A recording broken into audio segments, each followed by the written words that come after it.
ও যুবক বলো না, তোমাকে কর্মযোগ্য কে বানাইলো? কর্মযোগ্য কে রাখলো? যদি অসুস্থতা দিয়ে বিছনায় ফালায় রাখতো কি করতে? কি করার ছিল?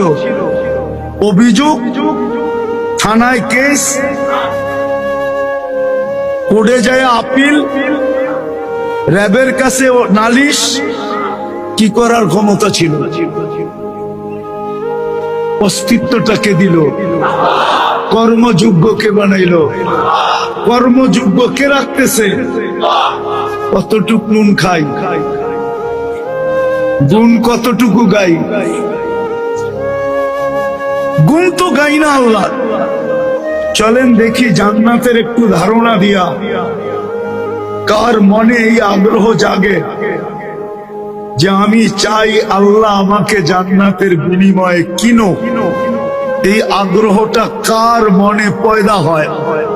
একটু জান্নাতের ধারণা দিয়া দেখি। আল্লাহ কিন্তু জান্নাত দিয়ে কিনতে চাইতেছেন। কিনবে কে? ক্রেতার